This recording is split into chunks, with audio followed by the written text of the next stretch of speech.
In 3 and 3 in 1. Konsep ini memang susah nak faham. Oleh kerana kalau kita buat mana-mana perkiraan ala Cina, ala orang putih, ala Melayu, ala Arab, semua sama saja. 1 plus 1 plus 1 mesti 3. Tapi perkiraan mereka 1 plus 1 plus 1 1. Ini menimbulkan sedikit gangguan pada pemikiran saya. Logik saya tak boleh menerima. Tapi bijak.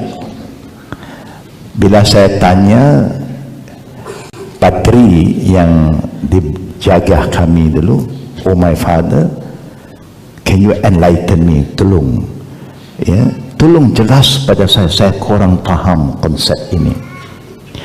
Susah dia nak fahamkan, tapi dia buat suatu contoh yang 1 plus 1 plus 1 adalah 1 yang sama. Bagaimana contohnya? Sekarang katakanlah saya seorang ayah. Anak saya panggil saya siapa? Bapak, father. Saya mempunyai istri. Istri panggil saya apa? Tak boleh panggil father. Istri panggil husband. Bukan. Kemudian saya mau punya bapak. Contohnya saya masih ada ayah saya. Ayah saya panggil saya apa? Anak. Betul tak betul? Betul lah. Mesti betul. Bukan. Ya. Anak saya panggil saya ayah, bapak. Bapak saya tak panggil saya bapak. Bapak saya panggil saya anak. Orang yang sama, tetapi makamnya berbeza. Begitulah konsep Trinity. Ada sedikit logiknya. Ada logik. Tetapi pada hakikatnya kalau kita mendalami lagi, kita tidak boleh menerima hakikat bahawa Nabi Isa itu adalah Tuhan. Kerana kita tahu dalam Injil juga menceritakan sebelum Nabi Isa sudah ada Nabi Adam. Dalam Injil ada. Sebelum Nabi Isa sudah ada Nabi Nuh. Dalam Injil ada. Dalam Taurat pun ada. Kerana Injil sekarang gabungan Old and New Testament. Gabungan dua jadi satu. Jadi bila kita cek semua ada. Nabi Ibrahim ada, Nabi Lut ada, Nabi Saleh ada, Nabi Musa ada. Kalaulah Isa itu Tuhan, bagaimana ya? Kita tahu Isa datang selepas Nabi Musa, selepas Gautama Buddha, tapi sebelum Muhammad sallallahu alaihi wasallam. Jadi Nabi Ibrahim panggil Tuhannya bagaimana? Adakah Nabi Ibrahim panggil ya Isa, oh Jesus, my father, my Lord Jesus? Jesus tak wujud sebelum Nabi Ibrahim. Bagaimana Musa panggil Tuhannya? Adakah Nabi Musa menyeru Nabi Isa? Kerana Nabi Isa belum wujud. Ini psychological warfare, ghazwatul fiqh, mengganggu. Kerana kalau saya sendiri ragu-ragu, Saya takut saya tak mampu mempertuhankan konsep Trinity bila saya jalankan dakwah Masihi.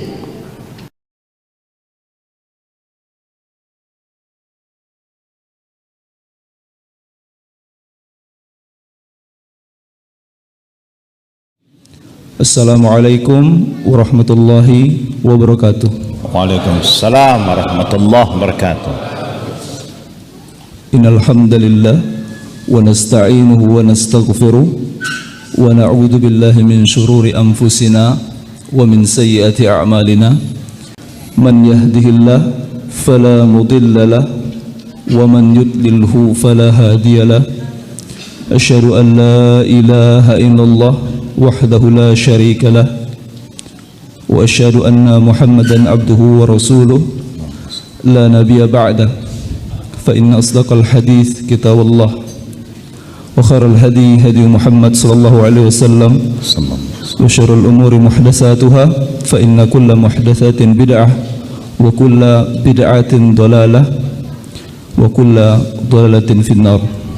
Amma ba'd, ayyuhal hadirun tulabil ilm, para penuntut ilmu yang mulia yang semoga Allah merahmati antum semua. Alhamdulillah, kita bersyukur kepada Allah Ta'ala yang telah memberikan kita nikmat yang luar biasa. Wa in ta'uddu ni'matallahi la tuhsuha. Bahkan Allah Ta'ala berfirman di kitabillahil azim, sekiranya kita menghitung nikmat yang Allah telah berikan kepada kita, sungguh kita tidak akan pernah bisa menghitung nikmat yang telah Allah curah dan anugerahkan kepada kita semua. Untuk itu, labud dan nashkur illallah, wajib bagi kita untuk bersyukur kepada Allah Ta'ala dan meyakini bahwasanya kullu ni'matin min indillah, semua nikmat itu datang dari Allah Ta'ala dan tidak dari selainnya. Bahkan wala haula minni wala haula minna wala quwwah, tidak ada daya dan upaya untuk mendatangkan nikmat itu bagi diri kita sendiri, hanya murni dari Allah Ta'ala. Dan kita berdoa kepada Allah Ta'ala agar Allah memberikan kita hidayah dan taufik untuk memanfaatkan, mempergunakan nikmat yang telah Allah berikan kepada kita di jalannya, fi sabilihi, di jalan Allah Ta'ala. Dan kita juga berdoa kepada Allah Ta'ala agar kita bisa menjadi orang yang paling bermanfaat dengan nikmat yang telah Allah berikan kepada kita semua. Ikhwan wa akhwati fillah, teringat sebuah doa yang telah diajarkan oleh Nabi dan disunahkan oleh beliau untuk diamalkan setiap paginya, yang sering kita baca insyaallah. Allahumma inna nas'aluka ilman nafi'an wa rizqan thayyiban wa amalan mutaqabbalan. Kita berdoa kepada Allah setiap paginya untuk meminta ilmu yang bermanfaat salah satunya. Dan ikhwan wa akhwati fillah, kita berdoa kepada Allah Ta'ala agar ini, kehadiran kita pada hari ini, pada malam hari ini, merupakan wujud dari keseriusan kita dalam meminta doa tersebut. Allahumma inni as'alukal huda wassadad. Dan kita juga berdoa kepada Allah untuk meminta petunjuk, meminta hidayah dan juga as-sadad, yakni amalan yang selalu mencocoki kebenaran. Ikhwan wa akhwati fillah, kita juga bersyukur pada malam hari ini kita sudah kedatangan tamu, yaitu Al-Ustaz Al-Mukarram Husaini hafidhahullah ta'ala, yang pada malam hari ini akan bercerita kepada kita semua tentang perjalanan beliau menemukan Islam, perjalanan beliau dalam mendapatkan hidayah dari Allah Ta'ala. Kepada Ustaz Husaini kita persilahkan, falyatafaddal mashkura. Bismillahirrahmanirrahim. Innal hamdalillah nahmaduhu wa nasta'inuhu wa nastaghfiruh wa na'udzu billahi min shururi anfusina min sayyiati a'malina. Man yahdihillahu fala mudilla lahu wa man yudlil fala hadiya lahu. Asyhadu an la ilaha illallah wahdahu la syarika lah wa asyhadu anna Muhammadan abduhu wa rasuluh. Usikum wa iyaya awlan bittaqullah faqad fazal muttaqun. kama qala Allah Ta'ala fil Qur'anil Karim ba'da a'udzu billahi minasyaitonir rajim ya ayyuhallazina amanu taqullaha haqqa tuqatih wa la tamutunna illa wa antum muslimun. Assalamualaikum warahmatullahi wabarakatuh.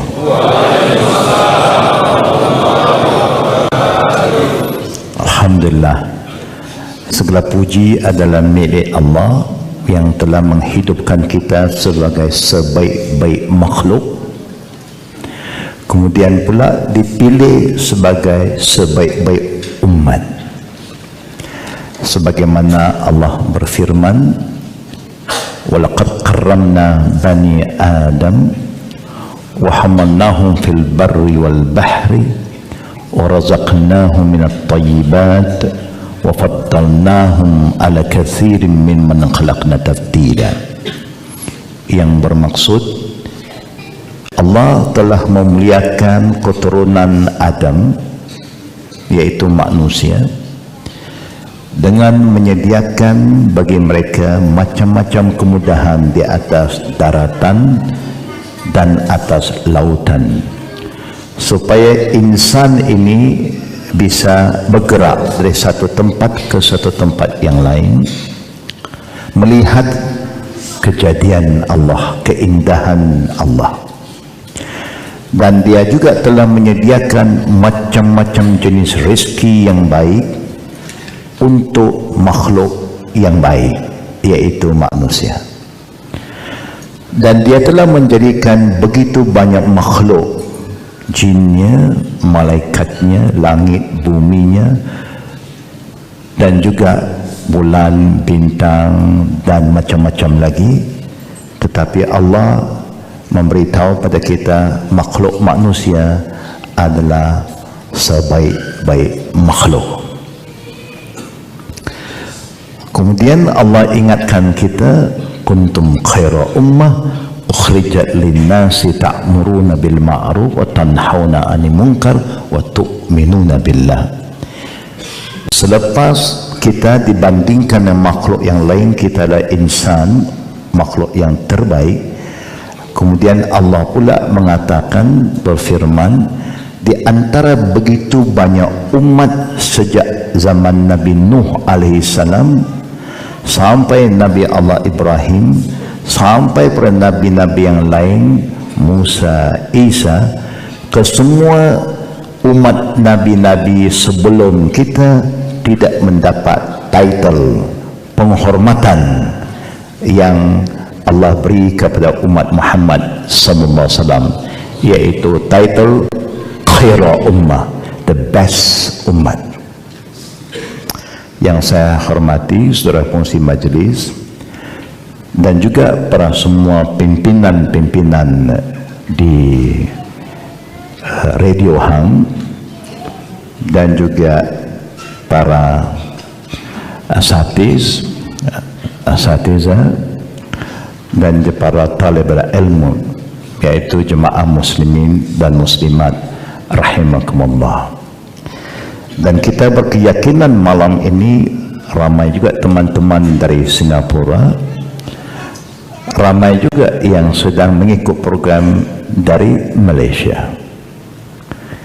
Oleh kerana teman-teman saya telah hubungi saya sejak pagi tadi untuk memastikan program ini akan berjalan.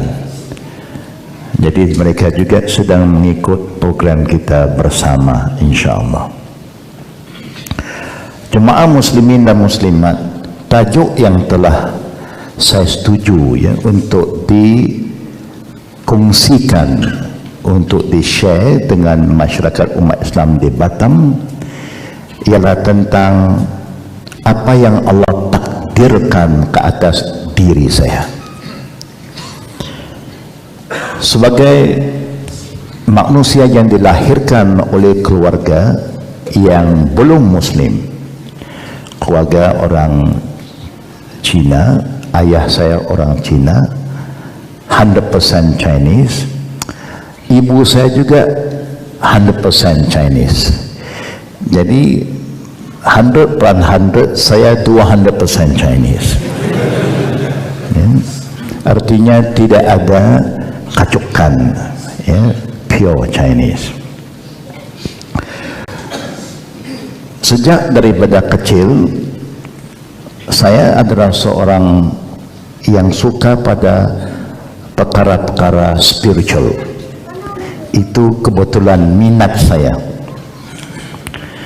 sehingga ibu saya sebelum dia meninggal, dia ada berbincang dengan ibu angkat saya, orang Cina juga, bahwa sewaktu ibu saya hamilkan saya, ibu saya suka makan nasi kunyit. Nasi kunyit ini artinya satu nasi ataupun pulut kunyitnya, nasi pulut kunyit adalah satu makanan yang digunakan untuk upacara agama. Orang Cina juga kalau ada upacara agama mereka akan mempersembahkan pulut kunyit. Tahu pulut kunyitnya? Iya, oke. Alhamdulillah. Itu kata ibu saya. Secara tidak langsung menurut mereka, itu tafsiran mereka, bahwa anak ini mungkin adalah anak yang suka beribadat, kata mereka.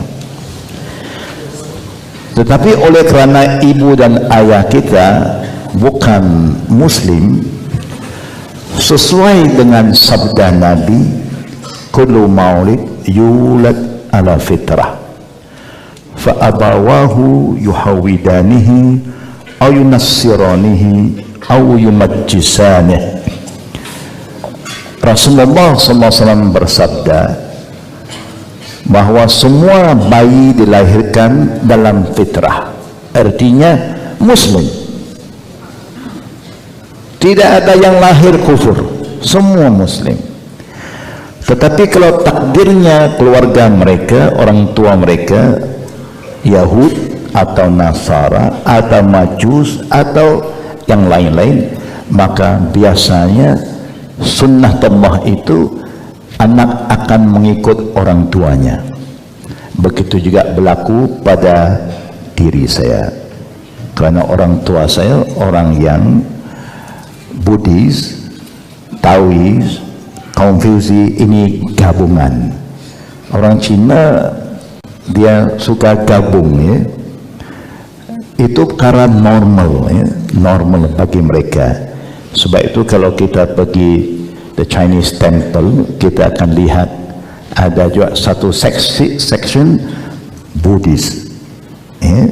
Ada satu section Taois, ada satu section lagi Confucius. Itu perkara yang boleh dikompromi oleh mereka. Ke semua patung-patung yang dipercayai oleh orang-orang Cina, semua ada janggut macam saya. Semua ada janggut. Kalau tak percaya, kata-katanya ziarahlah, ya, sekali-sekali, ya, kepada tempel-tempel Taoism, ya, Confucianism. Hanya Buddhism saja tidak ada. Memang saya dibesarkan dalam suasana itu, tapi di waktu yang sama, bila waktu saya lapang, waktu saya masih muda, saya suka berkhidmat di tempat-tempat ibadat ini. Mungkin minat saya ke arah itu sudah ada daripada kecil, ya. Ikut sajalah apa yang dilakukan oleh orang tua, oleh ketua-ketua agama ketika itu. Kita juga dilatih untuk menjadi seorang hamba yang fakir. Artinya kita tidak boleh pakai pakaian biasa, kita kena botak, kita kena berjalan tanpa pakai kasut atau sandal, artinya barefooted, dan bawa sesuatu untuk minta sedekah. Nilai ini bila saya banding, bila saya masuk Islam, sudah ada dalam Islam.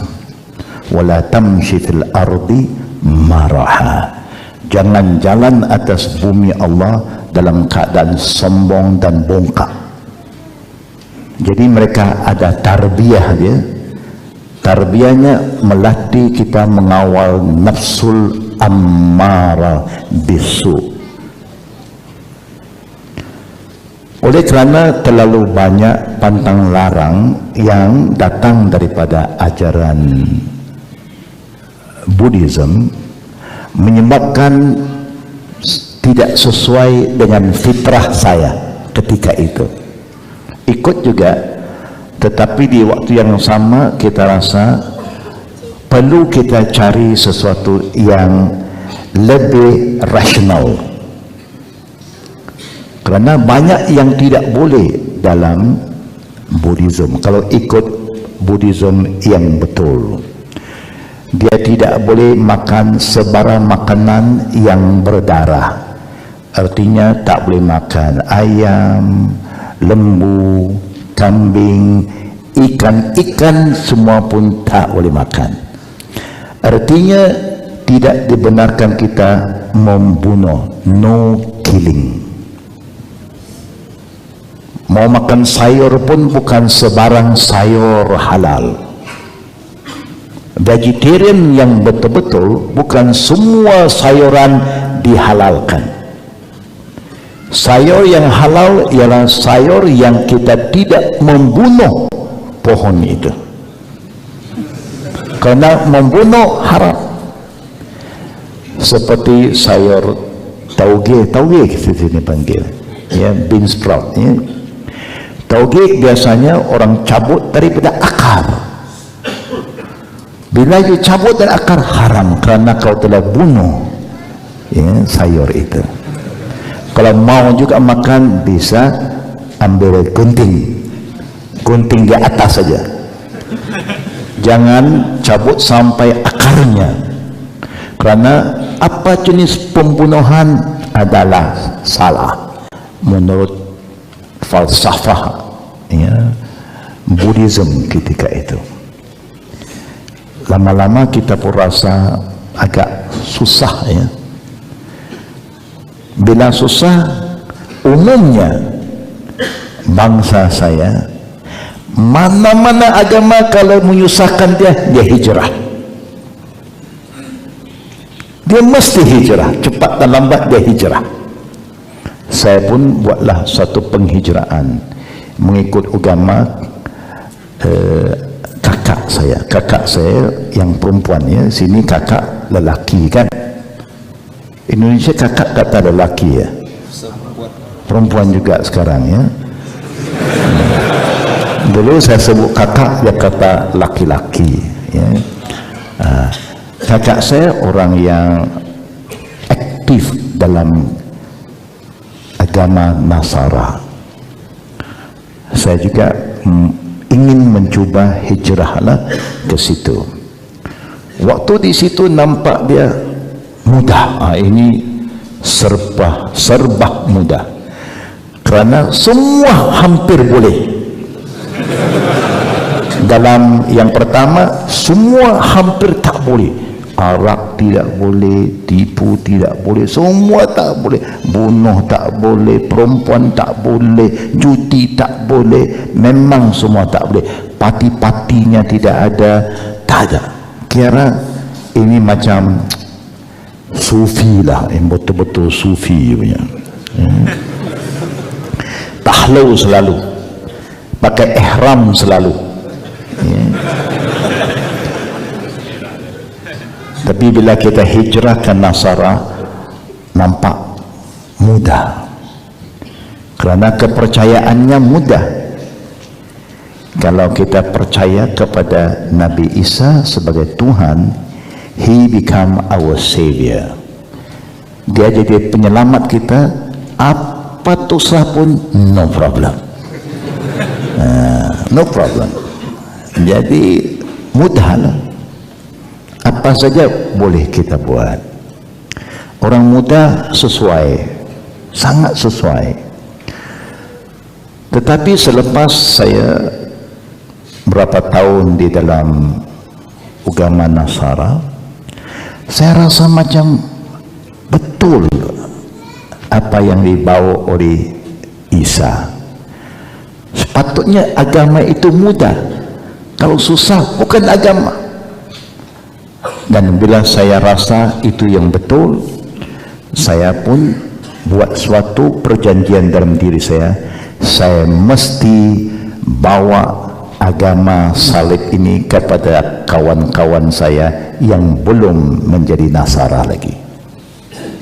Itu yang saya mengambil bahagian khusus menjadi mubalik orang Nasara selama 2 tahun. Di mana? Di Pulau Pinang. Karena kalau itu benar, kita mesti selamatkan kawan-kawan kita.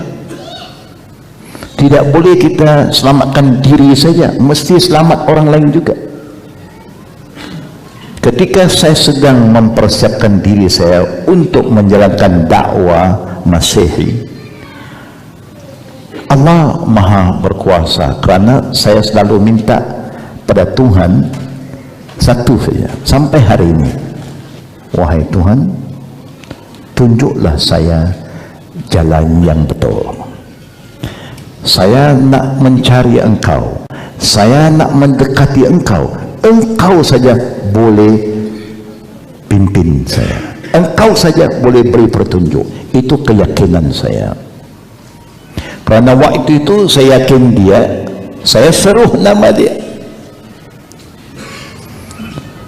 Kuasa Allah. Saya bila mengkaji konsep ketuhanan, mulai saya mendalami konsep atau tauhid dalam Nasara yang mempercayai bahawa God is the Father, the Holy Son, and the Holy Ghost. Konsep 1 in 3 and 3 in 1. Konsep ini memang susah nak faham. Oleh kerana kalau kita buat mana-mana perkiraan ala Cina, ala orang putih, ala Melayu, ala Arab, semua sama saja. 1 plus 1 plus 1 mesti 3. Tapi perkiraan mereka 1 plus 1 plus 1 ini menimbulkan sedikit gangguan pada pemikiran saya. Logik saya tak boleh menerima. Tapi bijak. Bila saya tanya padri yang dijaga kami dulu, oh my father, can you enlighten me? Tolong, ya, tolong jelas pada saya kurang faham konsep ini. Susah dia nak fahamkan, tapi dia buat suatu contoh yang 1 plus 1 plus 1 adalah 1 yang sama. Bagaimana contohnya? Sekarang katakanlah saya seorang ayah, anak saya panggil saya siapa? Bapak, father. Saya mempunyai istri, istri panggil saya apa? Tak boleh panggil father. Istri panggil husband, bukan? Kemudian saya mau punya bapak, contohnya saya masih ada ayah saya. Ayah saya panggil saya apa? Anak. Betul tak betul? Betul lah. Mesti betul. Okay. Ya. Anak saya panggil saya ayah, bapak. Bapak saya tak panggil saya bapak. Bapak saya panggil saya anak. Orang yang sama, tetapi makamnya berbeza. Begitulah konsep Trinity. Ada sedikit logiknya, ada logik. Tetapi pada hakikatnya kalau kita mendalami lagi, kita tidak boleh menerima hakikat bahawa Nabi Isa itu adalah Tuhan. Kerana kita tahu dalam Injil juga menceritakan sebelum Nabi Isa sudah ada Nabi Adam. Dalam Injil ada. Sebelum Nabi Isa sudah ada Nabi Nuh. Dalam Injil ada. Dalam Taurat pun ada. Kerana Injil sekarang gabungan Old and New Testament. Gabungan dua jadi satu. Jadi bila kita cek semua ada. Nabi Ibrahim ada, Nabi Lut ada, Nabi Saleh ada, Nabi Musa ada. Kalaulah Isa itu Tuhan, bagaimana ya? Kita tahu Isa datang selepas Nabi Musa, selepas Gautama Buddha, tapi sebelum Muhammad sallallahu alaihi wasallam.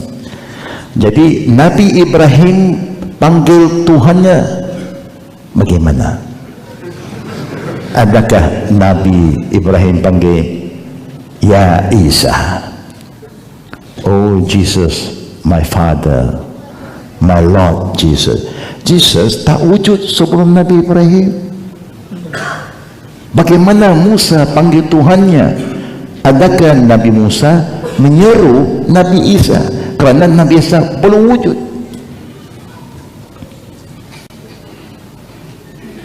Ini psychological warfare, ghazwatul fiqh, mengganggu. Kerana kalau saya sendiri ragu-ragu, saya takut saya tak mampu mempertahankan konsep Trinity bila saya jalankan dakwah Masihi. Takut saya. Sebab itu saya ingin mantapkan akidah saya dulu. Akhirnya rahban yang jaga saya kata, my son, memang itu approach mereka. Imam-imam itu panggil pengikutnya, wahai anak-anakku, my son. Kita pun panggil my father. Ini adab. Dia sebagai guru kita, dia sebagai imam kita, kita panggil my father. Dia akan panggil my son.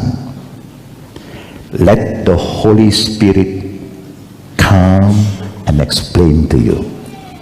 Ini kepercayaan orang Nasara. Kalau kita ada confusion, ragu-ragu tentang ketuhanan, tunggu Rohul Qudus datang. Itu saja ya, sebagai hujah yang terakhir. Dan dia jelas kita tak faham, jelas tak faham juga. Masih tanya, dia pun tak ada jawapan. Kerana dia pun diajar begitu saja. Maka macam kita tanya orang tua kita, kenapa kau buat ini? Ada dalil? Dia bukan kira dalil, semua orang buat. Ikut saja. Maka dia pun ikut saja. Saya pun tunggu itu arahan imam saya. Tunggu sehingga the Holy Spirit come to you. Saya tunggu-tunggu tak datang-datang. Saya memang suka spirit-spirit ini. Saya tak pernah lari daripada spirit. Kalau orang kata sana ada hantu, saya mau tidur di sana.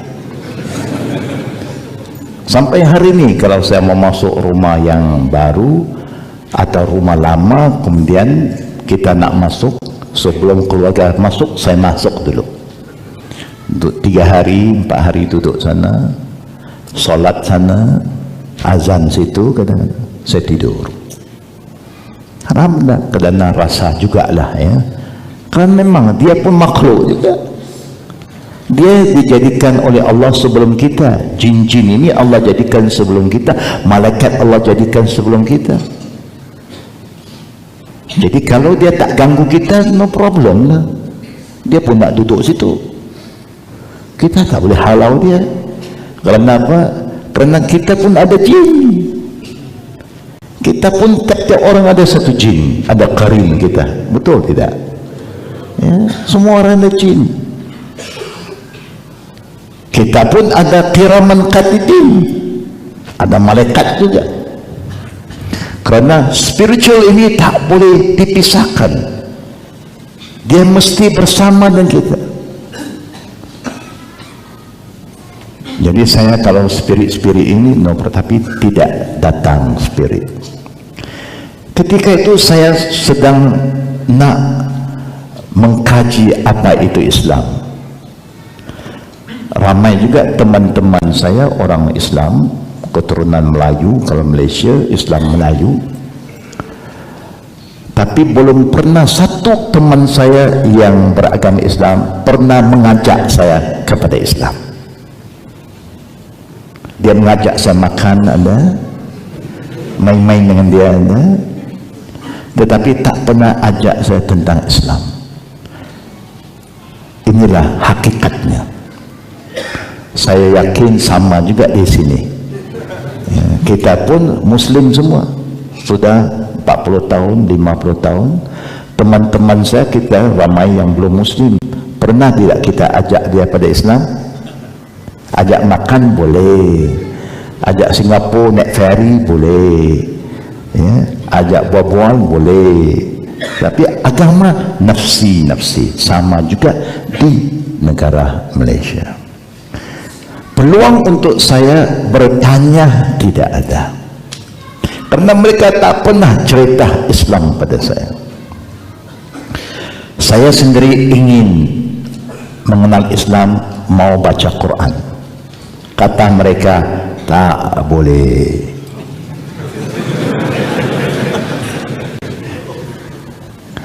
Dan nakal yang mereka kadang-kadang, hari ini baru saya sedar, artinya selepas saya masuk Islam baru saya sedar, kalau dia nak bercakap sesuatu sesama dia tentang saya, dia akan guna kalimah ba alif ba ya. Kalau sama dia, jaga-jaga ini ba alif ba ya ni. Saya pun mana saya tahu apa tu ba alif ba ya waktu itu kan. Selepas saya masuk Islam baru saya tahu apa itu ba alif ba ya. Rupa-rupanya mereka suka guna nama sandaran kepada bangsa saya. Ini bangsa ba alif ba ya, bangsa yang suka makan babi. Kalau orang saya meninggal, dia tak panggil mati, dia panggil Cina mampus, Melayu mati, orang Arab mati, orang India mati, Cina saya mampus.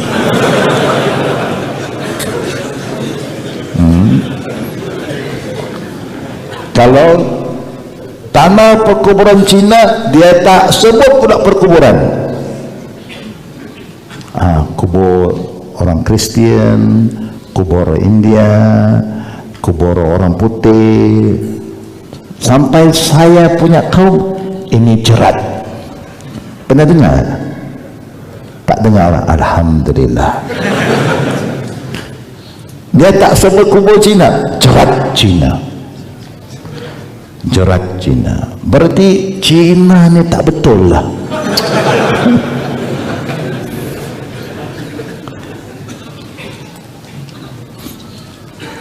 Saya mau baca Quran tak dikasih kerana dia kata najis, kotor. Betul tidak? Kadang-kadang kita juga ada kepahaman itu.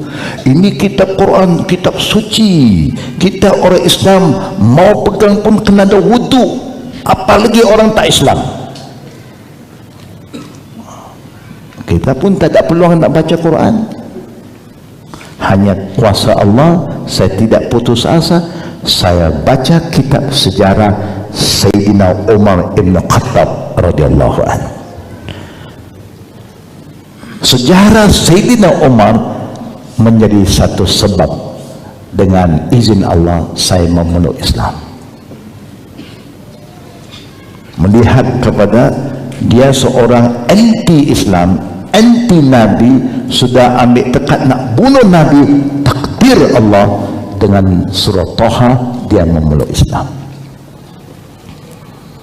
Jadi saya ketika itu rasa kitab ini mesti ada kekuatannya sendiri yang boleh mengubah satu insan yang begitu benci kepada Nabi, akhirnya memeluk Islam menjadi khalifah Rasul yang kedua. Sehingga Nabi gelarkan Umar Al-Faruq, di mana dia berjalan semua syaitan lari. Kalau Umar lalu saja Batam tak ada syaitan. Seakan-akan begitulah hebatnya iman Sayyidina Umar Al-Faruq, yang tidak pernah kompromis dengan benda yang batil. Yang hak tetap hak, yang batil tetap batil, tetap pernah kompromi. Luar biasa ya keimanan Sayyidina Umar. Tapi kalau Umar sekarang banyak juga, kalau dia jalan dia pun jadi syaitan. Itu saja beza, nama sama, hanya sikapnya tak sama. Itu bezanya ya. Nama hebat, kita mau bukan nama saja hebat, kepribadian kita mesti hebat. Saya memeluk Islam bukan mudah tuan-tuan. Kalau saya boleh ingat kembali waktu saya masuk Islam, tak ada yang senang.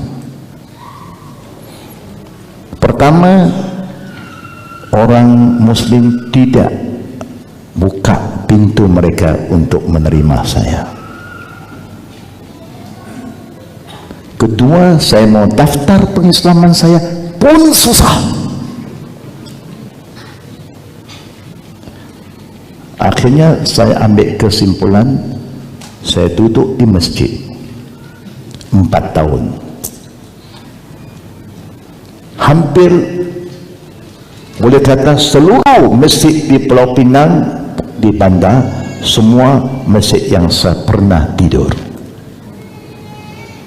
Saya hijrah, sini 1 minggu, sana 2 minggu, sana 1 bulan, hijrah. Kerana saya pun senang di masjid, tak mengganggu sesiapa. Bila ibu saya tahu saya masuk Islam, dia tanya saya, di mana kau duduk sekarang? Saya kata, ibu jangan susah hati, rumah saya besar-besar.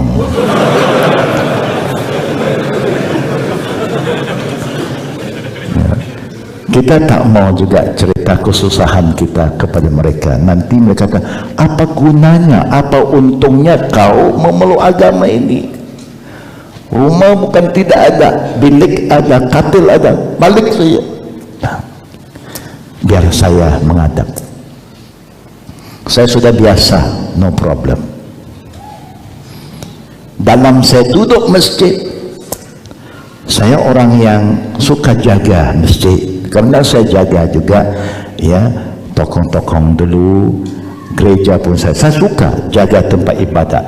Saya jaga kebersihannya, saya sapu, saya lap, itu memang menjadi fitrah saya.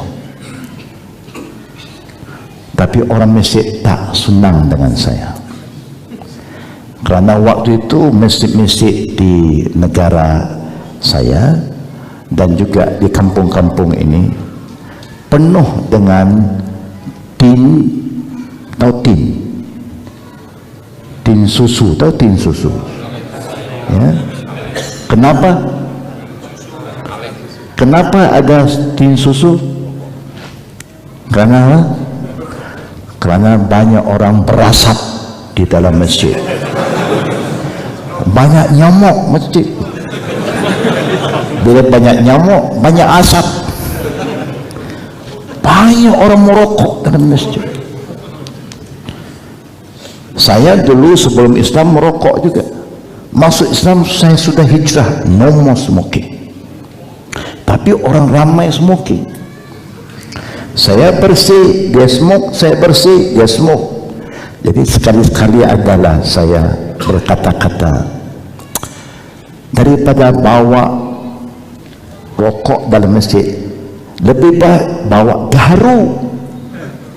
Gaharu asapnya wangi. Oh, marah orang. Saya rasa tak sesuai tempat ibadat itu. Sebab tu kalau kita pergi tokoh-tokoh Cina, you tak nampak orang masuk tokoh Cina bawa rokok, semua bawa gaharu, bawa makanan, bawa bunga, bawa buah, macam-macam. Ada pisangnya, ada orange-nya. Tapi zaman sekarang sudah modern. Dia tak bawa yang asli, semua plastik. Bunga plastik, buah plastik, ayam plastik, semua plastik. Tak percaya kata saya, sila ziarah. Saya suka jaga tempat ibadat ini kerana apa? Kerana rezeki murah. Duduk di tempat-tempat ibadat ini, makanan garanti ada. Orang letak, dia balik, kita makan. Itu saja. Sambil jaga, sambil makan. Sambil jaga, sambil makan. No problem. Kerana kepercayaan waktu itu, bila orang buat persembahan, ini saya nak bawa supaya kita faham falsafah orang saya. Nak minta sesuatu dari Tuhan, jangan minta dengan tangan kosong. Mesti bawa sesuatu kepada Tuhan dulu. Beri kepada Tuhan sesuatu sebelum minta sesuatu. Sebab itu cara hidup orang Cina sampai hari ini senang. Sebelum dia nak minta apa-apa dari kamu, dia kasih makan dulu. Betul tak? Orang Cina dia punya tahiyat, dia punya salam pun bukan Assalamualaikum, kan, good morning, sudah makan belum? Dia nak salam, bagus. Jaga perut dulu. Ini kalau sudah relax, relax semua. Orang saya tak boleh tidur lapar. Siapa yang tidur lapar, kalau dia mati, bagi orang saya su'il khatimah. Sebab itu dia mesti makan. Sebelum tidur mesti makan, supaya kalau dia takdir dia mati dalam keadaan kenyang, itu husnul khatimah. Ada falsafah dia. Sebab itu dia tak pernah kira masalah makan. Orang saya tak boleh kedekut dalam makan. Nak minta sesuatu dari Tuhan, kasih Tuhan makan dulu. Lepas itu kita pun boleh makan, boleh, tapi dengan syarat sebelum nak makan kita kena ambil 2 jenis kayu ataupun 2 koin ya, shilling. Kita goyang 3-7 kali, witir ya. Lepas itu kita lempar 1 bunga, 1 kepala, 1 bunga, 3 kali. Kepala bunga, kepala bunga, kepala bunga. Okey, berarti Tuhan sudah habis makan. Baru kita makan. Tapi kalau kita buangkan koin itu, shilling itu, sekali kepala bunga, kali kedua bunga-bunga atau kepala-kepala, tak boleh ganggu lagi. Dia sedang makan. Oh, macam-macam yang kita boleh belajar. Sebab itu orang saya kalau mati, mayatnya tak pernah masuk ke dalam peti sehingga datangnya malam. Kalau siang pagi-pagi dia mati, dia tak masuk mayat dalam peti sehingga datangnya malam. Dan dia tak akan tanam mayat itu sehingga waktu zuhur. Kerana apa? Kerana dia pun percaya adanya mungkar nakir.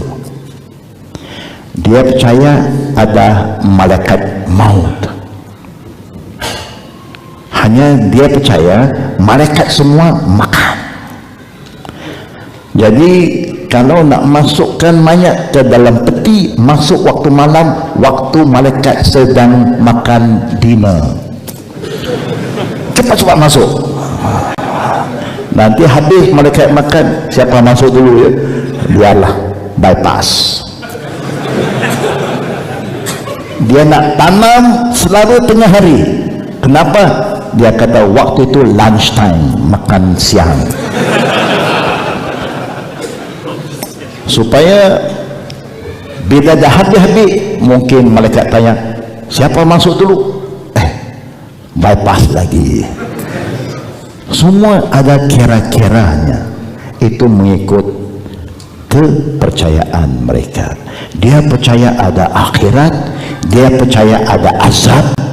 Singapura ada kan satu kawasan, kalau kita masuk tempat orang Cina, dia tunjuk azab-azab neraka bagaimana, azab-azab nikmat syurga bagaimana, semua dia tunjuk.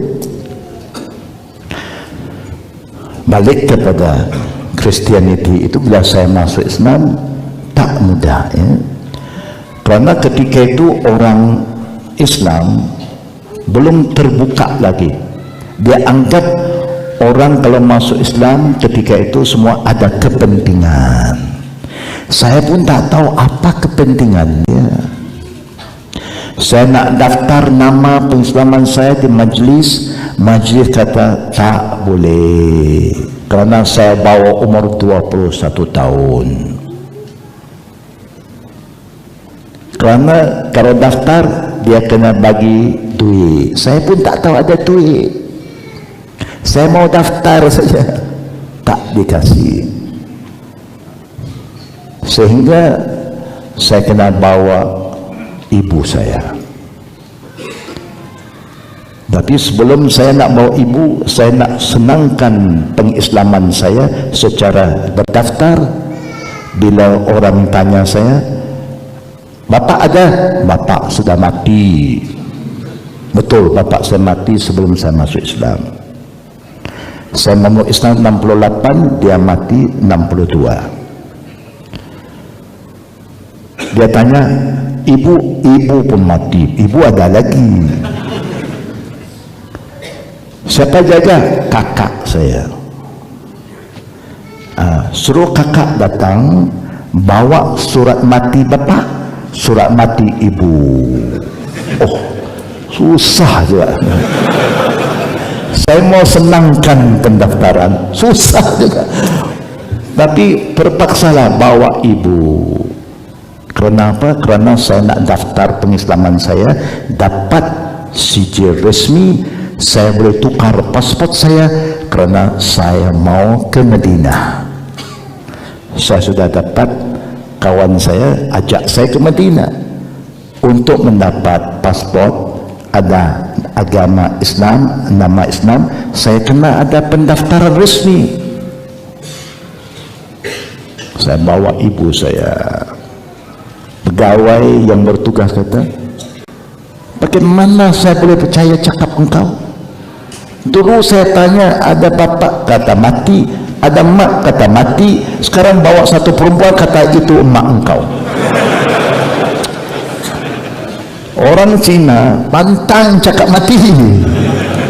Oh, marah mak saya ketika itu. Dia kata saya mati, marah dia. Saya pun maafkan dia, mak, bantu saya dah, saya nak pergi luar negeri.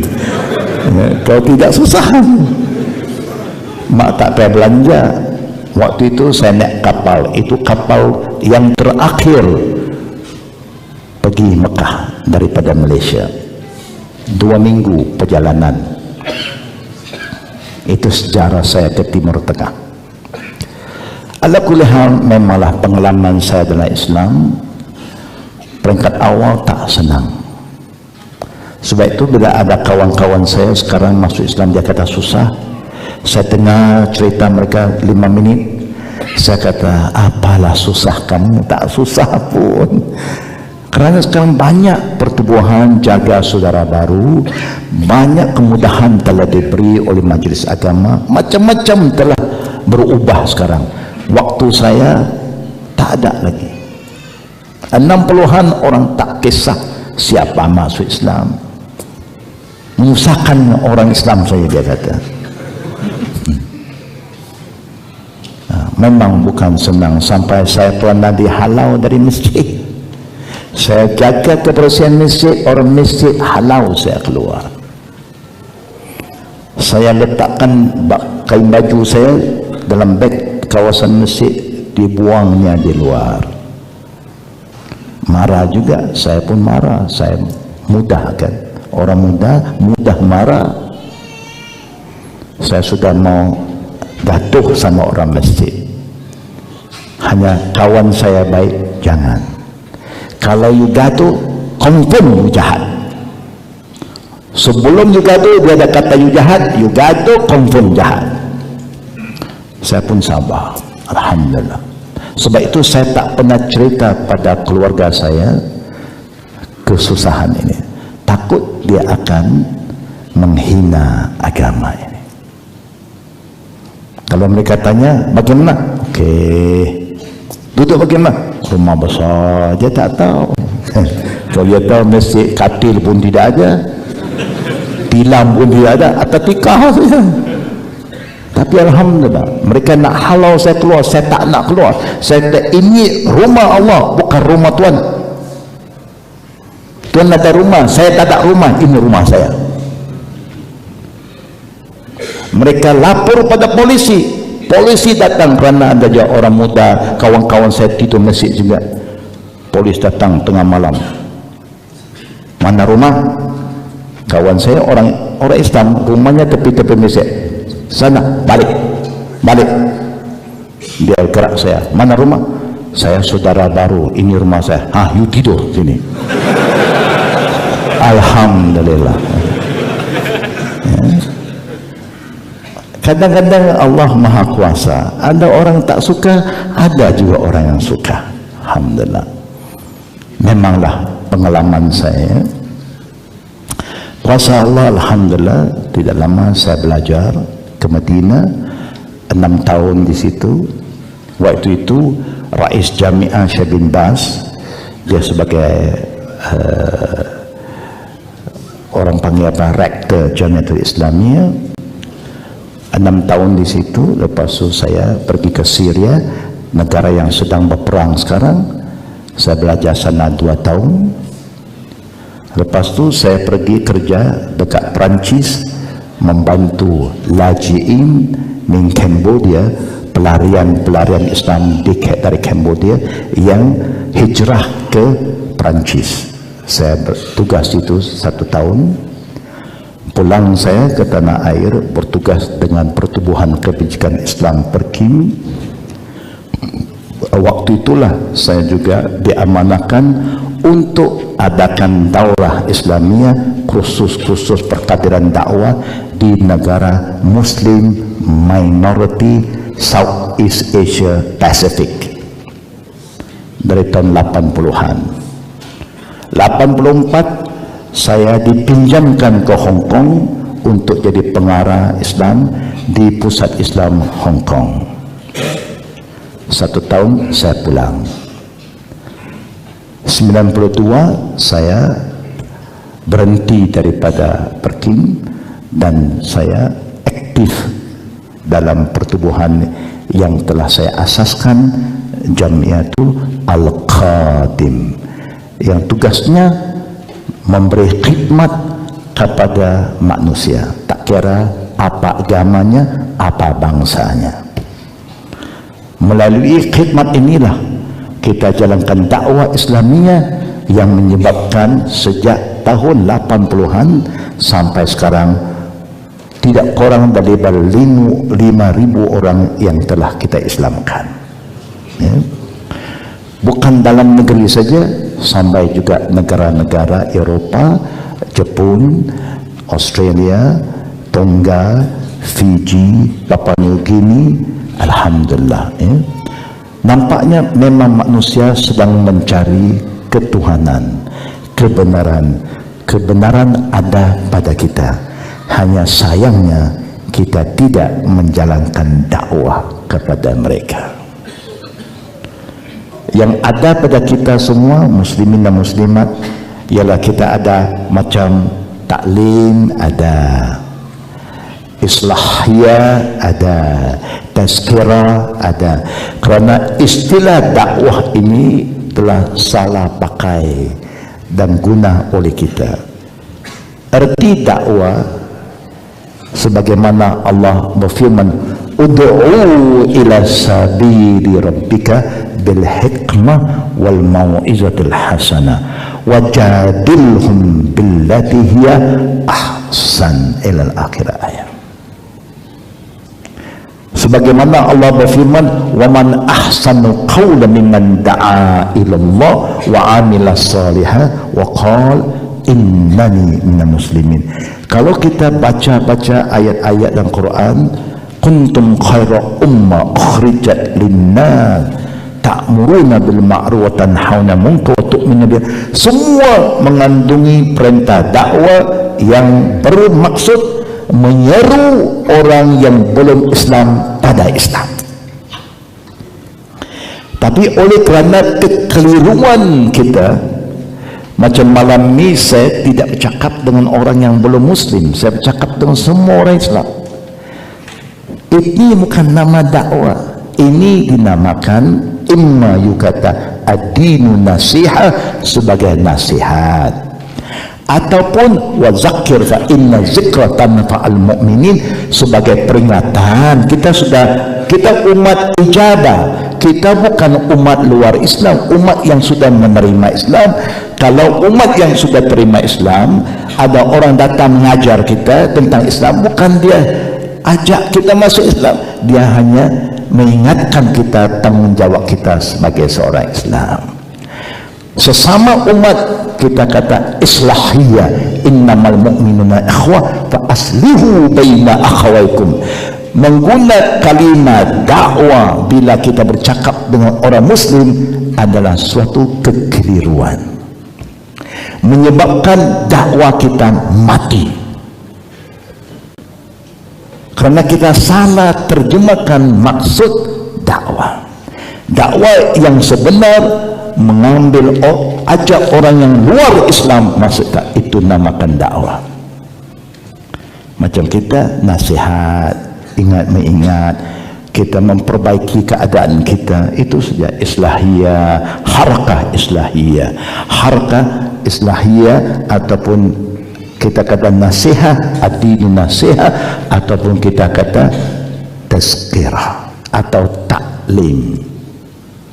Paham saudara-saudara? InsyaAllah. Kalau tidak, tak jalan dakwah. Nanti kita pun kata, sudah, kita sudah dakwah. Sama siapa dakwah? Sama Abdullah, Omar, Fatimah. Ini umat sudah Muslim, mana ada dakwah lagi? Umat ijabah, dakwah, jumpa Acong, Murusami, Peter, ya, Robert. Itu baru namakan dakwah. Macam Nabi dan sahabat, coba lihat tuan-tuan dan puan-puan, 23 tahun 23 tahun saja Nabi ambil masa untuk membersihkan seluruh kota Mekah dan Madinah. Ini negara yang penuh dengan syirik. Kalau kita kata kita majority, Nabi minority, dia menjadi utusan Allah. istrinya mengikut Khadijah, sepupunya Ali menerima dakwanya, kawannya Abu Bakar terima 4 orang mula-mula. Dikelilingi oleh orang musyrikin. Nabi tak lari dan tak berhenti dalam menyeru manusia kepada Allah. Siang malam dia jumpa kawan-kawannya, ayuhan nas qul la ilaha illallah. Sama-samalah kita sebut la ilaha illallah. Berapa lama? 23 tahun. Mekah bertukar wajah, Madinah, Yathrib bertukar wajah. Kita sudah hidup sebagai seorang Islam berapa puluh tahun? Sudah berapa puluh tahun kita belajar? Bukan bertambahnya orang Islam kadang-kadang, tapi bertambahnya syirik, karena kita tak jalankan dakwah. Tengok pribadi Nabi, bila dia nak pergi dakwah di Taif, orang Taif tidak sambutnya dengan bunga, tapi dengan batu, sehingga berdarah badan Rasulullah dicederahkan oleh lemparan batu. Allah takdirkan malaikat Jabal turun menghadap Nabi, minta izin dari Nabi untuk menghancurkan penduduk Taif yang telah mencederahkan utusan Allah Nabi Muhammad sallallahu alaihi wasallam. Apa jawab Nabi kepada perwakilan daripada Allah itu? Kerana ada malaikat tukang jaga gunung-gunung. Taif itu pergunungan. Rasulullah menjawab, inni lam ub'as la'anan walakinnani bu'istu da'iyan wa rahmah. Allahumma hdi qaum fa innahum la ya'lamun. Lihat kepribadian Nabi. Dia berdakwah, mengajak orang kepada Tuhan yang Maha Esa. Mereka lempar batu pada dia. Malaikat datang menghadap minta izin untuk hancurkan penduduk Taif dengan sehancur-hancurnya. Malaikat yang jaga senang saja. Tetapi Rasulullah bersabda, saya tidak diutuskan oleh Allah untuk membawa kecelakaan, kehancuran, kebinasaan, tidak. Tetapi saya diutuskan oleh Allah sebagai da'ian, a caller, a savior, penyelamat, wa rahmah, membawa rahmat, membawa kasih sayang, menyatu padukan semua kabilah, menjadikan satu umat, supaya kita hidup sebagai satu keluarga, tidak bermusuh antara satu dengan lain. Iz kuntum a'daan fa'allafa baina qulubikum fa asbahtum bi ni'mati akhwana. Dulu kamu hidup bermusuh-musuhan, bunuh-membunuh, gaduh antara saudara sendiri.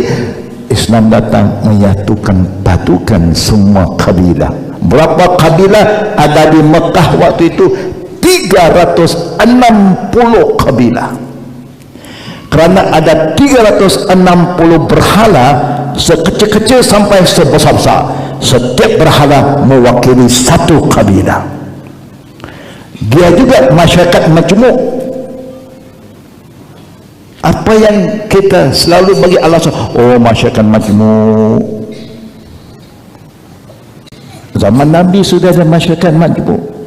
Oh sini banyak yang orang belum Islam. Zaman Nabi pun dikelilingi oleh orang yang belum Muslim. Nabi tak lari dari perjuangan. Nabi berdoa, ya Allah, jangan azabkan mereka. Berilah petunjuk kepada anak mereka, Kalau orang tua mereka tidak mau terima seruan saya, beri hidayat pada anak mereka. Kalau anak mereka tidak mau, beri hidayat pada cucu mereka. Tengok pandangan Nabi, visi Nabi jauh. Allah kabulkan doanya. Kita pernah doa begitu tak? Dakwah dah tak pernah, doa pun tak pernah. Astaghfirullahalazim. Ya, artinya kita lupa tanggungjawab kita. Kalau tuan-tuan tak pandai dakwah, ilmu dakwah tak ada, tak tahu nak cakap, tak apa, jangan cakap. Nanti cakap salah susah. Lagi orang keliru, lagi orang tak percaya. Saya baru ini datang 4 orang Islam, 2 orang muda umur 19 sampai 23, 2 orang tua. Semua datang cerita pada saya, Ustaz, saya tak semayang lagi kerana saya tak percaya agama ini lagi. Ini orang Islam. Saya suruh anak saya tolong tengok dulu. Ini orang muda, anak saya ketua pemuda dalam pertubuhan kami. Anak perempuan saya, dia guru tajwid di dalam internet, mengajar ke semua murid satu dunia. Dia berpusat di Macedonia. Itu anak perempuan saya. Alhamdulillah mereka semua aktif dengan kerja-kerja dakwah. Orang muda tak tahan. Anak saya kata, oh ini susah ini. Dia cakap dengan saya, dia tak mau semayang kerana dia tak percaya. Pening kepala anak saya, macam nak tampar dia, kata orang. Saya kata, jangan lagi you buat, lagi dia benci Islam. Biar saya cakap dengan dia. Lepas 1 jam saya cakap dengan dia, dia tanya saya, besok saya mula semayang subuh saja boleh tak? Subuh saja, 1 waktu saja. Saya kata, daripada tak semayang langsung 1 waktu lagi baik. Bukan saya kata tak payah 4 waktu, 5 waktu. Tapi dari you tak semayang langsung, you nak cuba 1 waktu, lebih baik something better than nothing. Esok subuh dia tak semayang. Alhamdulillah. Selepas tu dia ikut kuliah kita. Yang satu lagi kata, Ustaz, saya nak terus terang dengan Ustaz, saya dah tak semayang. Saya tanya sudah berapa lama? Adalah berapa tahun. Dia belajar di mana? Di Amerika. Ini orang intelek ini. Itu semua anak-anak intelektual. Dia tak mau cakap Melayu dengan orang English speaking. Jangan panggillah ustaz-ustaz Melayu, dia tak mau cakap. Dia kata ustaz Melayu tu tak ada intelligent, IQ tak ada. Dia hukum kita saja. Bila saya bercakap dengan seorang ustaz dulu, orang Melayu dia kata, orang Melayu kata ada syaitan dalam badan kau. Itu saja kita kata syaitan. Dia tahulah dia ada syaitan, tak ada. Bila suruh semayang, dia tak mau semayang, datang azan, ustaz tu tekan dia, sujud engkau, keluar syaitan. Oh, marah dia betul. Apa punya ustaz dia kata, saya manusia, dia kata syaitan. Dia tak boleh terima. Kita tak ada hikmah, tak ada kesabaran. Yang kedua, orang dewasa ini kata, saya tak semayang. Siapa-siapa semayang, dia buat syirik kepada Allah. Wah, saya pun terkejut juga. Cuba kau terang sekali lagi.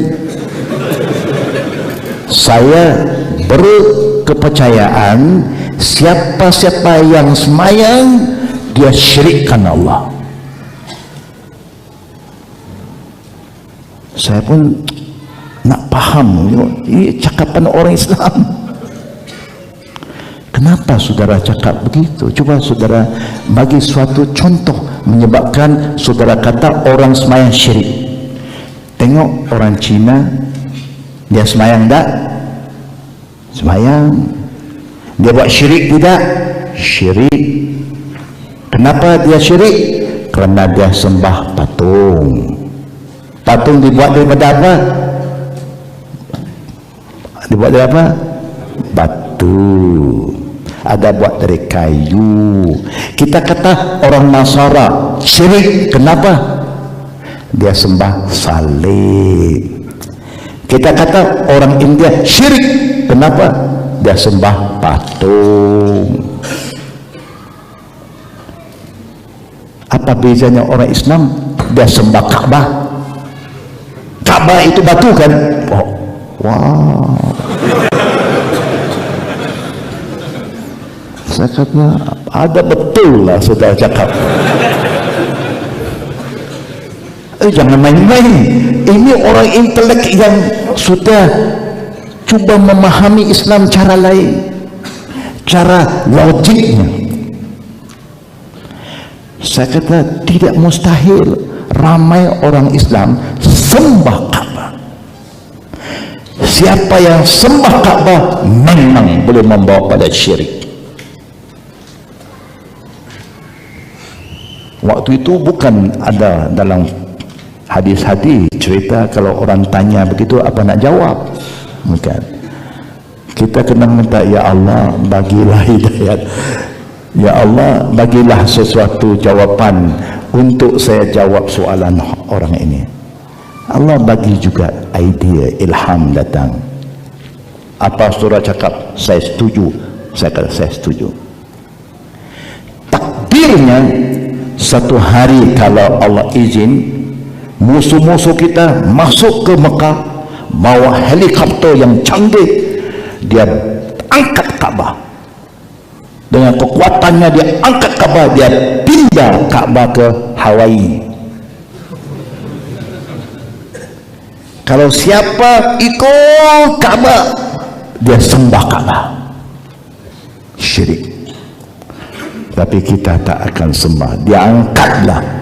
Kita tetap arah ke situ kerana Ka'bah adalah kiblat kita. Itu saya. Direction. Bukan kita sembah Ka'bah. Oh, dia terima pula. Saya kata, cuba lihat orang Islam semayang di Malaysia ini, di Indonesia kan, di Eropah, ada yang letak Ka'bah depan dia? Ada tak? Kalau you letak juga, confirm sembah Ka'bah.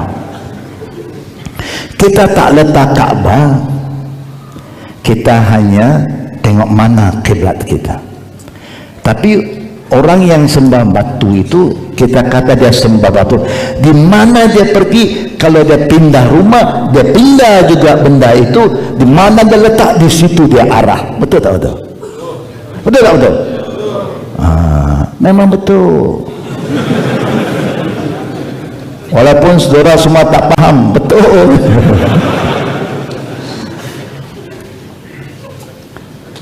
Baru saya cerita, kalau siapa yang sembah ikut batu, habis. Memanglah dia sembah batu.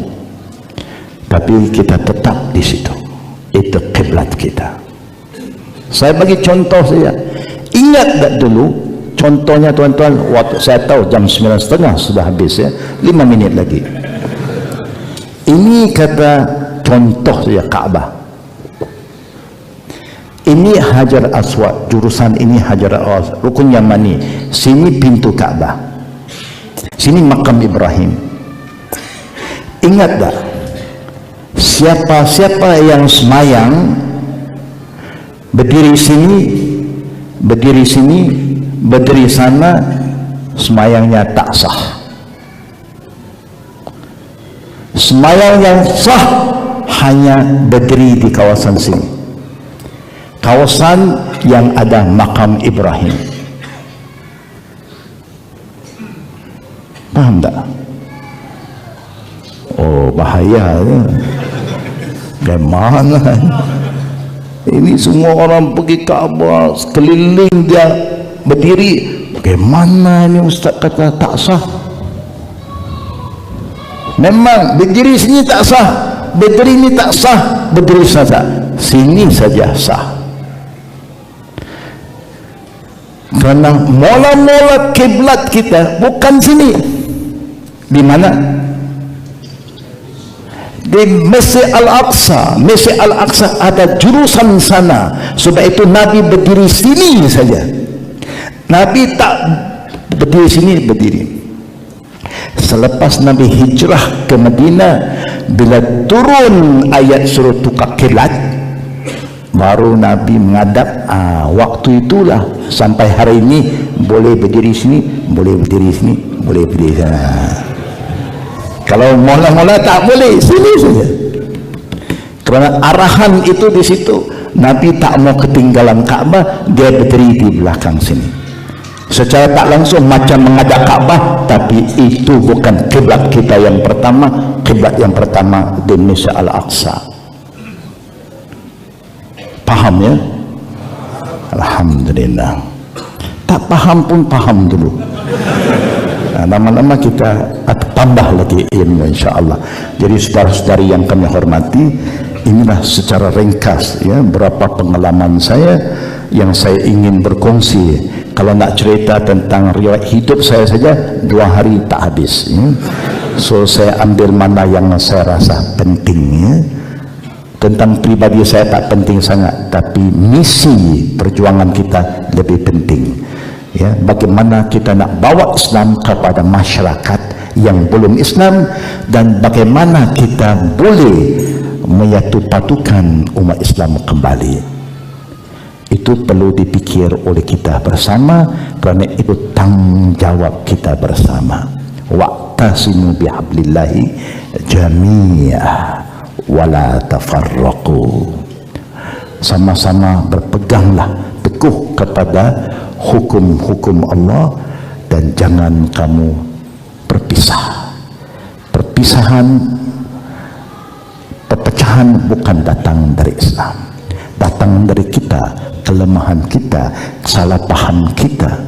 Mudah-mudahan Allah tetapkan iman kita, kuatkan perpaduan kita, dan semoga Allah Subhanahu wa ta'ala jadikan kita ummatan wahidah. Amin ya rabbal alamin. Sekarang kita berhenti untuk sesi kedua, yaitu sesi soal jawab. Fadhal.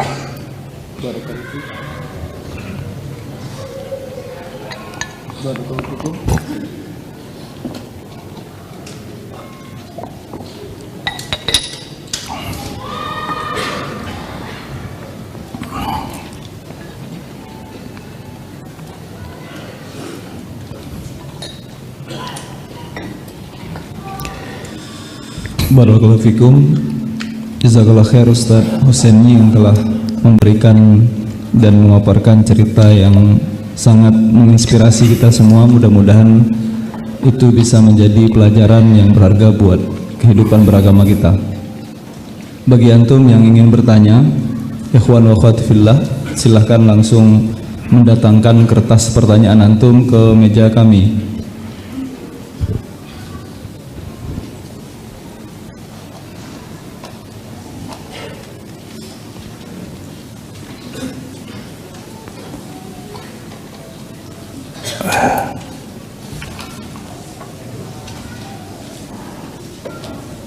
Muslimin tak ada persoalan lagi, terus baca saja. Assalamualaikum Ustaz. Waalaikumsalam warahmatullahi wabarakatuh. Tadi pagi Ustaz telah jelaskan bahwa manusia yang belum sampai kepadanya pengetahuan tentang Islam, maka di akhirat kelak akan diuji oleh Allah Subhanahu wa ta'ala. Pertanyaannya, apakah pada saat sekarang ini masih ada manusia yang belum mendengar atau mengetahui tentang Islam atau ajaran Islam, dan yang termasuk orang yang akan diuji kembali di akhirat kelak? Apakah orang yang hanya mengenal adanya agama Islam akan tetapi tidak mengetahui ajaran Islam, atau yang memang tidak mengetahui adanya agama Islam sama sekali? Dalam pengalaman saya, jangan jauh di Malaysia, negara saya, bila kita buat survei di perkampungan yang mana orang Cina sudah hidup bersama orang Islam 50 tahun lebih. Kerana dia menjaga di situ, kita tanya, Uncle pernah tidak dengar apa itu Islam? Tahu tak apa? No. Yang saya tahu, Islam itu Melayu itu Islam. Itu saja. Mengatakan bahawa masih ada tidak zaman sekarang, zaman teknologi, ada masyarakat manusia yang tak tahu Islam, memang banyak. Kerana media sekarang digunakan oleh musuh-musuh kita menimbulkan fitnah kepada Islam, sehingga orang takut agama ini.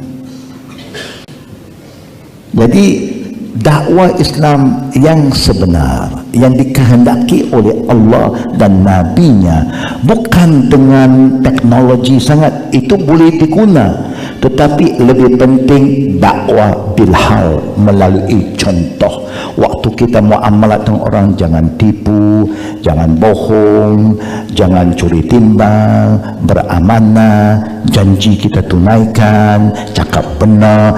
Itu saja. Kalau muamalat kita tunjuk kita bagus, orang kata Muslim number one. Sekarang kita tahu, kita orang menjaga ada kan, kadang menjaga sama-sama Muslim dengan menjaga sama orang yang belum Muslim, mana kita rasa lebih senang hati? Kadang-kadang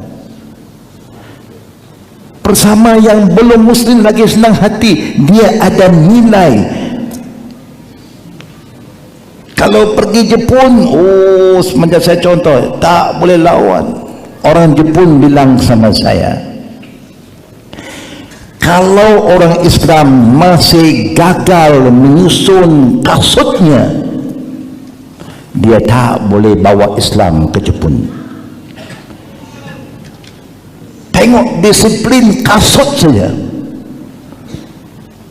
Orang Jepun di mana dia pergi majlis, bagaimana ramai orang, kalau dia buka kasut dia atur tertib, macam saf juga. Kita punya kasut Allah saja yang tahu.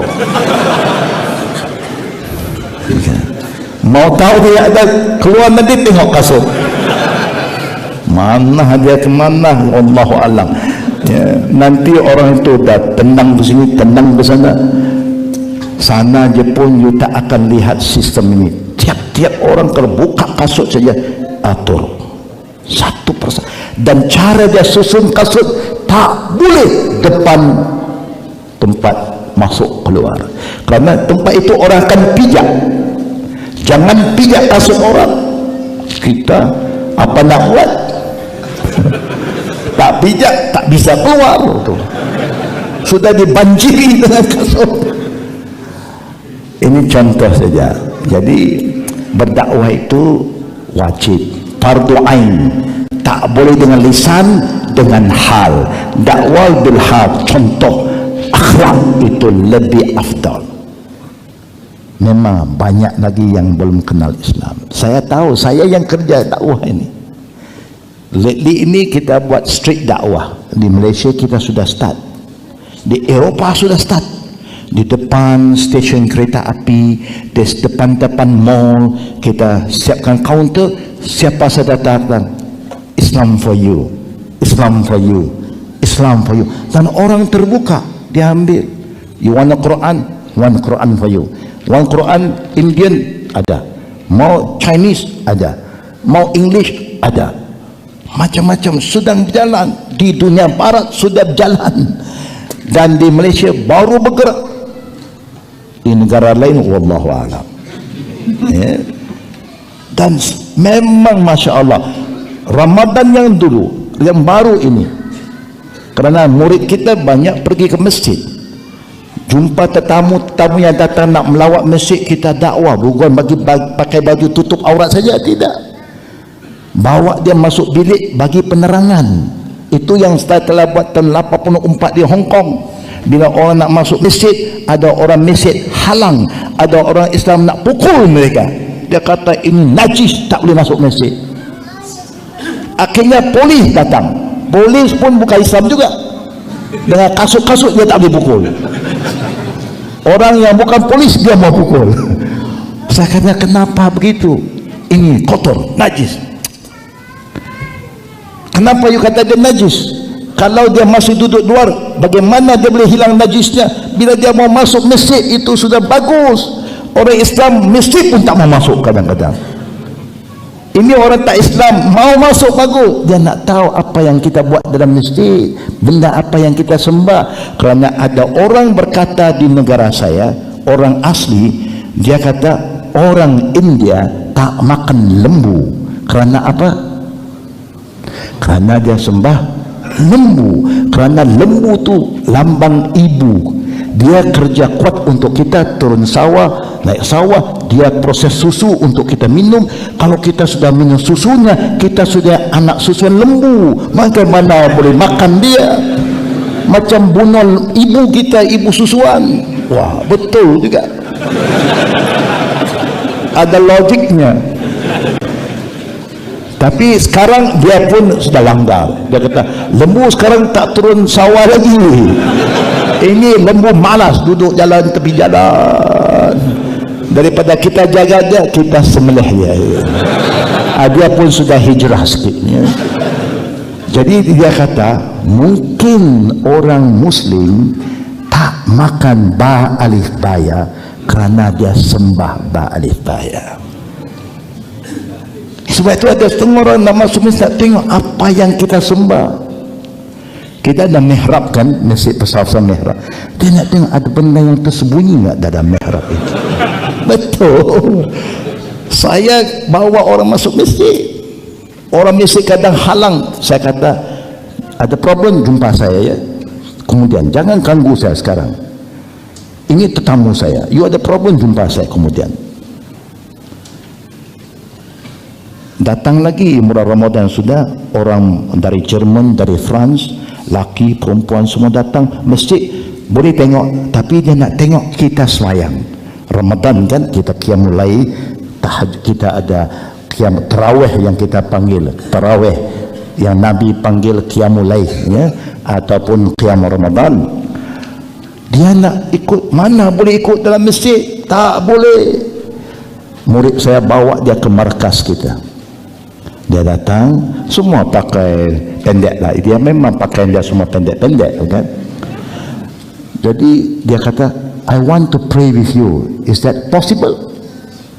I said, why not? Saya minta muslimat saya, kasih dia pakai tutup aurat, dia latih. Yang muslimin kasih dia pakai sarung, semayang, duduk tepi kamu, hujung. Dia jangan tengah-tengah, nanti susah kan. Hujung sekali, suruh dia ikut. Dia pun ikut semayang qiyam Ramadan. Ihdah asyara rakaat. Arba'a thalatha. Itu yang kita buat. Ikut dia. Lepas tu baru kita adakan tazkirah. Bawa dia masuk, kasih dia Zamzam, kasih dia Tamar Medina, Ajwa. Sambil berdakwah. This is not any water. Not from France, not from Switzerland. Makkah, the purest water on earth. Zamzam water. Oh, dia rasa gembira. Holy water, yeah. Holy water, number one in the world. Orang pergilah Switzerland, pergi France, tak bawa air balik. Orang pergi Makkah, tak bawa balik Zamzam, bergaduh. Tak sah. I don't play this water, very powerful. Saya kasih dia minum. Taste. Saya kasih dia Tamar, Ajwa, Medina. Our prophet did. Wah, dia rasa macam dimuliakan. Saya kata, this is what Islam say. Kemudian selepas tu ada yang mengikut kuliah kita lagi. Itulah dakwah kita. Jangan halang mereka. Pernah satu orang daripada Tasmania datang jumpa saya. Saya kata saya mau pergi dakwah, dia mau ikut. Dia mau masuk masjid juga, saya kata apa, duduk tepi saya, jangan cakap dengan orang, cakap dengan saya saja. Kalau orang tanya, cakap dengan saya. Jadi orang tanya, ini saudara baru? Insya Allah. Belum muslim, dia ikut saya semayang. Selepas 1 bulan, asyhadu an la ilaha illallah wa asyhadu anna Muhammad Rasulullah. Bukan susah nak dakwah, tunjuk akhlak yang baik, jangan halau orang, kita kena dekatkan orang. Kita terbalik, oh najis, macam kita bersih sangat, malu kita. Tengok rumah kita malu, ini bilik air dia lagi bersih daripada bilik tidur kita. Jangan kita pandang hina pada orang. Sebab dakwah itu tak susah, tuan-tuan dan puan-puan. Maksud saya, memang dakwah perlu kepada pendekatan secara saksia, bukan through media. Fadal. Banyak soalan tetapi mungkin tak sempat jawab semua, ya. Bismillah Ustaz, saya punya teman orang Cina. Dia beragama Nasrani. Kalau main ke tempat saya, dia suka ikut dengarkan radio Hang dan tanya siapa ustadznya. Dan feeling saya, dia tertarik dengan agama Islam. Pertanyaannya, harus mulai dari mana kalau mengajak dia ke agama Islam? Harus invite him to Islam. Bila ada orang tunjuk minat, cepat hubungkan dia dengan pihak-pihak yang arif, pihak-pihak yang mampu membimbing dia. Jangan hantar dia ke sebarang tempat, takut nanti dia keliru terhadap agama. Kalau dia sudah tertarik dengan Radio Hang, bawa dia ke sini, jumpa dengan ustaz-ustaz kita yang sudah ada kepahaman tentang Quran Sunnah. Insya Allah saya yakin dia dapat ajar orang yang baru ini Islam yang sebenar, yang tidak dicampurkan dengan adat kebudayaan, pure Quran Sunnah. Itu yang kita ajar di negara kita, di markas kita. Everything direct, Quran hadis, bukan culture, bukan tradition, tidak. That will be the best. Itu yang paling baik, dekat pada orang yang ahlinya. Takdirnya kalau ada orang ini pergi ke Malaysia nak merawat, ya, ziarah Malaysia, hubungkan mereka dengan kita. That is very important. Ya, itu yang kita buat selalu. Kita ada network supaya dia datang, kita pula layan dia, nak tunjuk bahawa inilah Islam. Di masanya orang Islam adalah saudara sesama Islam, dan itu tetamu kita. Dan kita ada satu nilai, man kana yu'minu billah wal yaumil akhir falyukrim dayfahu. Siapa yang beriman pada Allah dan hari akhirat mesti muliakan tetamunya. Tak kira muslim atau belum muslim, itu tetamu kita. Supaya yang belum muslim dia tengok layanan kita yang baik, dia boleh tertarik kepada Islam. Itulah jawapan saya, ya. Dekatkan dia kepada Radio Hang dan ustaz-ustaz kita di sini. Kalau mereka ada problem, hubungkan dengan kita, insya-Allah. Kita bisa, ya, langsung cakap dengan dia, insya-Allah. Kita boleh bagi panduan apa yang terbaik. Macam di Malaysia, kalau ada orang ada minat tentang Islam, kita terus kata, tolong ceritakan pada ayah, isteri ataupun kamu punya keluarga, bawa dia jumpa kami. Itu cara kita. Kita tak mau orang sembunyi. Benda yang baik jangan sembunyi, terus terang. Dan bila keluarga dia datang, alhamdulillah, keluarga dia dapat faham apa itu Islam. Sekali jalan kita berdakwah. Saya pernah dakwah, satu anak masuk Islam dulu, dia bawa kakaknya, dia bawa ibunya, dia bawa abangnya. Selepas dia masuk Islam, kakak dia masuk Islam. Selepas kakak dia masuk Islam, abang dia masuk Islam. Selepas abang masuk Islam, ibu dia masuk Islam. Selepas ibu dia masuk Islam, dalam 2 bulan meninggal ibunya. Allahu Akbar, rezeki dia.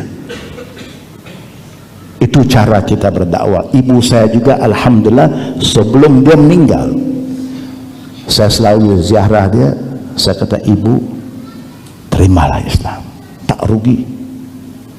Kalau ibu mati Islam, 1 bilion tiap-tiap hari, sekorang-korang 1 bilion orang Islam doa untuk roh engkau, wahai ibu.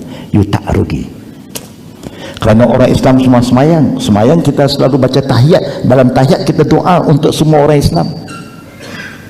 Untung kita. Akhirnya ibu saya bersyahadah. Tidak lama dia meninggal, alhamdulillah. Ya, jangan putus asa, jangan putus harapan. Itu jawaban saya terhadap soalan. Fadal. Bismillah. Ustadz, selama Ustadz menjalankan dakwah yang mulia ini, apakah Ustadz mendapatkan ancaman dari orang-orang non-Islam? Ada apa? Like blackmail or threatening. Oh. Pernah tidak orang blackmail atau orang mengugut kita? Tak pernah. Alhamdulillah. Yang nak mengajak kita lagi ramai. Nak tahu, tapi tak pernah kita dihalang umumnya. Yang halang mungkin kadang-kadang kerana politik. Dia takut pada kebenaran. Dia menghalang. Kita di London, kita bagi ceramah di Dewan Gereja di London. Padrinya datang. Dan kita pernah di India, padri datang, sami pun datang. No problem. Kita no problem. Kadang-kadang problem dengan orang Islam saja. Orang no Muslim no problem. Di Australia kita berdialog di Dewan orang Kristian. Very open. Dan kalau di Hong Kong dulu begitu juga. Kita akan adakan satu majlis interfaith. Kita pilih tajuk, tiap-tiap bulan kita beredar. Bulan ini di Dewan di Pusat Islam. Bulan depan di Dewan orang Nasara, di kanisah dia. Lagi 1 bulan di Dewan Tokong orang Buddhis. Tajuk kita pilih, konsep ketuhanan menurut Islam, Buddhism, Kristian, kita bincang. Konsep peranan wanita dalam masyarakat, pandangan Islam, Kristian, Buddhis, kita bincang. Tak bergaduh. Semua alhamdulillah. Kita tak pernah ada confrontation, kita tak pernah debate, kita ada dialog. Kita dah buat macam-macam, no problem dengan orang yang belum Islam, alhamdulillah. Sampai sekarang kita belum lagi ada problem.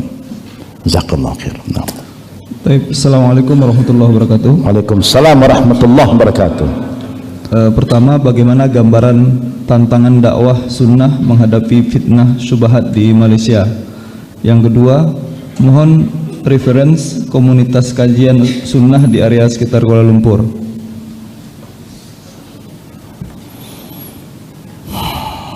Dakwah challenge in Malaysia. Oh, The first question. first question. Ada tak masalah dakwah Quran Sunnah di Malaysia? How to face fitnah syubhat? Ya kita alhamdulillah kita di Malaysia samalah di mana-mana saja ya. Malaysia ke Singapura ke Indonesia, kita jiran ya. Kita Nusantara. Sama saja. Masalah juga saya yakin sama saja. Kadang-kadang berlaku kesalah faham antara kita, ialah kerana kita kurang berdialog, kita kurang bermusyawarah. Kita tahu agama kita cantik, Islam itu indah. Saya tertarik pada Islam kerana apa? Satu-satu agama yang saya lihat yang begitu teratur, begitu halus disiplinnya dalam Islam. Semua masalah ibadat Allah telah cerita, sekecil-kecil sampai sebesar-besar, siap, ready.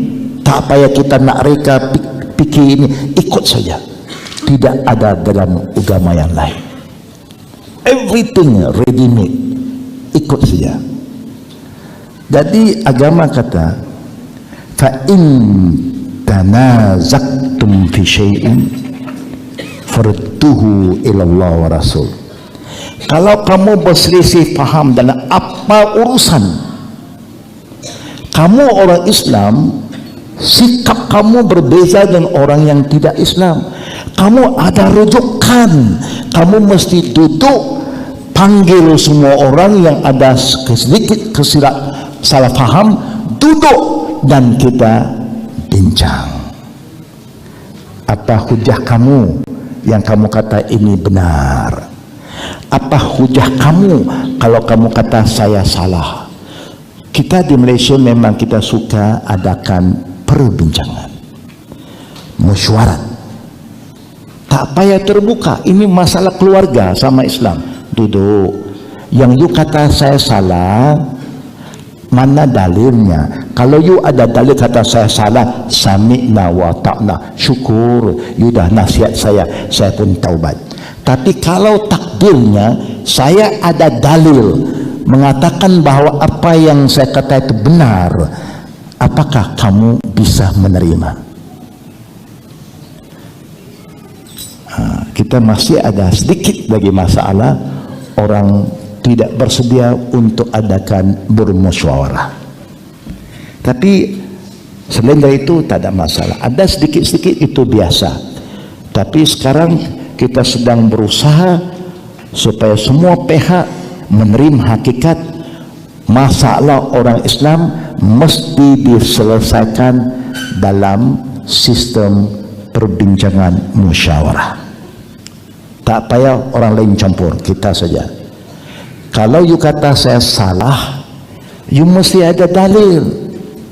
Pergi mana-mana mahkamah di dunia pun, kalau you kata orang itu salah, you kena bawa hujah, dalil.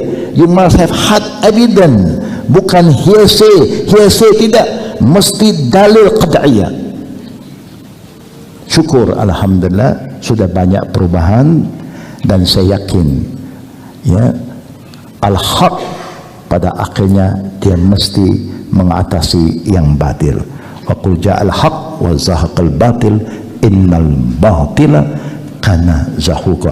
Hanya kita kena sabar, kita kena banyak berdoa, kerana perubahan manusia ini tidak senang. Kalau orang sudah biasa dengan suatu cara, nak ubah mengambil masa. Seperti kita dulu, kita pun macam tu, tapi alhamdulillah Allah telah memudahkan kita. Mudah-mudahan Allah mudahkan juga saudara-saudara kita yang lain. Itulah jawapan secara ringkas daripada saya. Ada soalan terakhir? Last. Which one? This one is asking information for Ta'lim Sunnah fi Malaysia. Information tentang kelas-kelas ataupun dars orang-orang Quran dan Sunnah ada di markas kita. Kalau di Al-Qadim di Petaling Jaya, itu boleh pergi pada website kita dan boleh lihat aktiviti kita yang kita buat. Kelas kita satu minggu kita ada hampir 1, 2, 3, 6, 7 kelas satu minggu dan kelas kita yang 3 yang saya ambil English itu terbuka untuk semua, Muslim, yang belum Muslim, dan saudara-saudara kita for free. Itu kelas hari Rabu pukul 10.30 sampai 12.30, hari Sabtu hari ini pukul 11 sampai Zuhur, dan hari Ahad esok pukul 11 sampai Zuhur. Bila saya tidak ada, pembantu saya Ustaz Syarif daripada Amerika, dia akan mengisi program saya. Yang English kita ambil, yang bahasa Melayu ada sahabat-sahabat kita yang lain, termasuk Ustaz Rasul akan isi program kita, Ustaz Yunus, Ustaz Ridwan daripada keturunan India masuk Islam, dia kelulusan Madinah, dia akan datang bantu mengadakan kelas-kelas tarbiyah, tasfiyah untuk masyarakat di Malaysia dan juga daripada luar negara. Kerana kita banyak kontak dengan overseas, banyak orang yang datang Malaysia second home program, mereka ikut kuliah kita kerana di situ saja ada yang in English pada umumnya.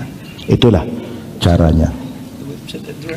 Address kita pergi www.al-quran alqadim .my@gmail. Alqadim alkhaadem.my@gmail.com. Nanti you boleh masuklah program itu.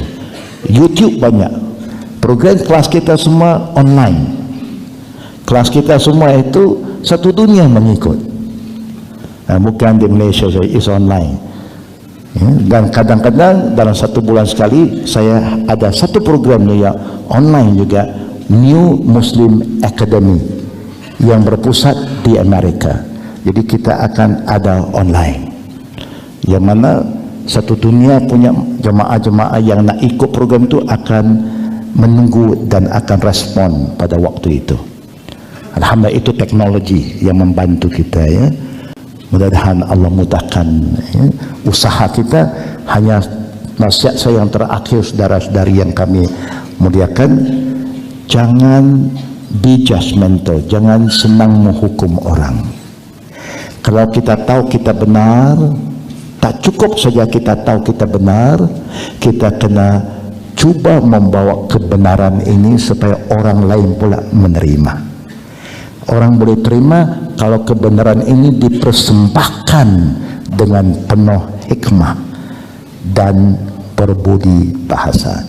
Jangan marah orang, jangan hukum orang, jangan fitnah orang, jangan tuduh orang. Kalau dia tidak tahu, tugas kita memberitahu. Selepas kita dah bagi tahu, apa yang mesti kita buat, saudara? Selepas kita dah bagi tahu kawan-kawan kita yang hak, apa yang mesti kita buat? Selepas kita dah bagi tahu, kita kena doa. Tak boleh tak doa, kerana yang buka hati mintanya bukan kita, Allah. Nabi siang berdakwah, malam berdoa.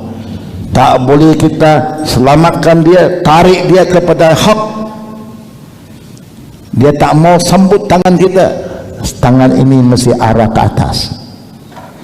Bawah dah gagal, nak tarik dia tak boleh, tangan itu arah ke, ya Rabb, bukalah pintu hati saudara saya, bukalah pintu hati keluarga saya. Jangan putus asa ya, mesti berterusan ya, nasihat berterusan. Insya Allah hasilnya Allah yang tentukan, bukan kita. Faham ya? Jangan bermusuh dengan sesiapa lagi, jangan fitnah memfitnah lagi. Mana dia kata kita salah, dengar dulu.